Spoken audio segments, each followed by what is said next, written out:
আলাইকুম রহমতুল্লাহি ওয়া বারাকাতুহু আলহামদুলিল্লাহি ওয়াহদা ওয়াসসালাতু ওয়াসসালামু আলা মান লা নাবিয়্যা বা'দা আউযু বিল্লাহি মিনাশ শাইতানির রাজিম বিসমিল্লাহির রহমানির রহিম আন আয়েশা রাদিয়াল্লাহু আনহা ক্বালাত হুজিমাল মুশরিকুনা ইয়াওমা উহুদ হাসিমাতান তুরাফু ফিহিম ফাসারাখা ইবলিস আই ইবাদাল্লাহি উখরাকুম ফারাসাআত উলাহুম ফাস্তালাআদাত হিয়া ওয়া উখরাহুম ফাআনাসারা হুযাইফা ইবনুল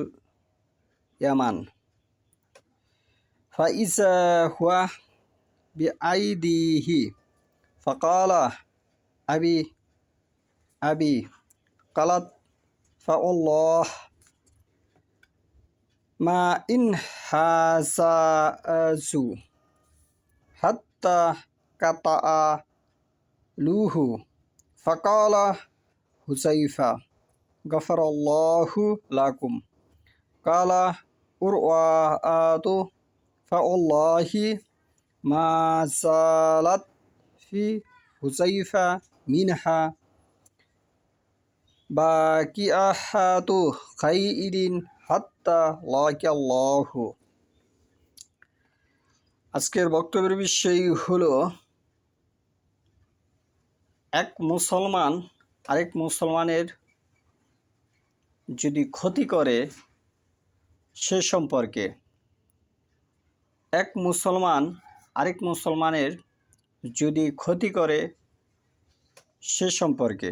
আমি যে হাদিসটি তেলাওয়াত করেছি সহিহুল বুখারী 6 নম্বর খণ্ড, পর্ব হইছে 83, হাদিস নম্বর হইছে 6668, হাদিস নম্বর হইছে 6668। আয়েশা রাদিয়াল্লাহু আনহা হতে বর্ণিত। আয়েশা একজন বিশিষ্ট সাহাবী এবং রাসূলুল্লাহ সাল্লাল্লাহু আলাইহি ওয়াসাল্লামের ছোট স্ত্রী এবং আবু বকর রাদিয়াল্লাহু আনহার মেয়ে। আয়েশা রাদিয়াল্লাহু আনহা হতে বর্ণিত, তিনি বলেন, উহুদের যুদ্ধে মুশরিকরা পরাজিত হলে ইবলিস চিৎকার করে বলল, হে আল্লাহর বান্দারা, হে আল্লাহর বান্দারা, তোমরা পিছনের দিকে ফিরো। এতে সামনের লোকগুলো পিছনের দিকে ফিরল। তারপর পিছনের লোকদের উপর ঝাঁপিয়ে পড়ল। হুযাইফা ইবনু ইয়ামান রাদিয়াল্লাহু আনহা হঠাৎ তার পিতাকে দেখে মুসলিমদের প্রতি লক্ষ্য করে বললেন, এ তো আমার পিতা, আমার পিতা। আবি আবি, এ তো আমার পিতা, আমার পিতা। আবি আবি বোঝায়, যার বাংলা অর্থ হচ্ছে আমার পিতা, আমার পিতা। আল্লাহর কসম, ফাওয়াল্লাহি, আল্লাহর কসম। ফাওয়াল্লাহি এটি আরবি শব্দ, যার বাংলা অর্থ হয় আল্লাহর কসম। তারা ফিরল না। তারা কি করলো না? তারা ফিরল না। শেষে তারা তাকে হত্যা করলো। হুযাইফা রাদিয়াল্লাহু আনহু বলেন, আল্লাহ তোমাদের ক্ষমা করুন। হুযাইফা রাদিয়াল্লাহু আনহু কি বললেন? আল্লাহ তোমাদের ক্ষমা করুন। কিন্তু আমাদের এই ভারতবর্ষে কোনো মুসলিম ভাই যদি এক ভাই আরেক ভাইকে গালি দেয় বা তার উপর কোনো টর্চার করে, তখন সে কিন্তু বলে যে আল্লাহ তোমাকে লানত করুন, একথা কিন্তু বলে। কিন্তু হুযাইফা রাদিয়াল্লাহু আনহু বলতেছে, আল্লাহ তোমাদের ক্ষমা করুন। গাফারাল্লাহু লাকুম, কুম শব্দ বোঝানো হয় বহুবচন। সেখানে সকল মানুষকে হুযায়ফা বললেন যে আল্লাহ তোমাদের ক্ষমা করুন। গাফার হয়েছে ক্ষমা করো আল্লাহ, আল্লাহ তোমাদের ক্ষমা করুন।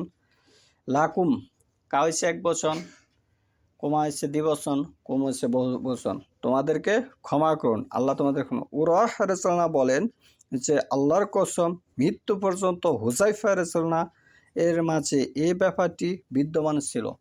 হুযায়ফা রাদিয়াল্লাহু আনহু মৃত্যু পর্যন্ত এই ব্যাপারটি বিদ্যমান ছিল, তিনি ভুলতে পারেননি ব্যাপারটি। কিন্তু তবু তার সঙ্গী সাথী যে তার যে সাহাবী ছিল, তিনিও সাহাবী, তার সাথে যারা ছিল তার সঙ্গী সাথী যে ছিল তাদেরকে কিন্তু কোনো বদদোয়া তিনি করেনি, কোনো ভর্ৎসনা করেনি, বরঞ্চ তিনি তাদের প্রতি কি দোয়া করেছেন যে আল্লাহ তোমাদের কি ক্ষমা করুন।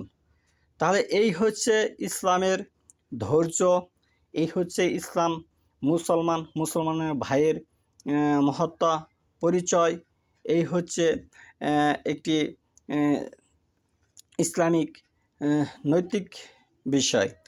এখানে আমাদের ভারতবর্ষের কিছু আলেম আছে যারা খারাপ মানুষ ভালো মানুষদের উপর অত্যাচার করে, এটাই স্বাভাবিক। তাই বলে ভালো মানুষ খারাপ মানুষকে লানত গালিগালাজ করবে, সেটা ইসলামের বৈশিষ্ট্য হতে পারে না। এদেশে অনেক ভয়েস বক্তা আছে, আমরা মিডিয়াতে দেখতে পাই, যা উল্লেখযোগ্য একজন ব্যক্তি, সেটি হচ্ছে চরমনায়ের পীর সাহেব। তিনি কোনো এক ঘটনাকেন্দ্রিতে তিনি তার উপরে অনেকে ঝাঁপিয়ে পড়েছিল, তিনি কিন্তু সেখানে মিডিয়ার সামনে বলেছে আল্লাহ তোমার উপর লানত করুক, যেটি এই হাদিসের পরিপন্থী হয়েছে। কথাটি তার একজন ইসলামী দায়ী হিসেবে বলা সঠিক হয়নি আমি মনে করি। হাদিস নম্বর হচ্ছে 6668, হাদিস নম্বর হচ্ছে 6668। যে ব্যক্তি সাহাবীর বৈশিষ্ট্য ধরে রাখতে পারে না, সে ইসলাম গণ্ডির ভিতরে কিভাবে থাকতে পারে, সেটি সারা পৃথিবীর মানুষের কাছে আমার প্রশ্ন। সেটি কিভাবে ইসলামী দায়ী হতে পারে, সেটি আমার সারা পৃথিবীর মানুষের কাছে প্রশ্ন।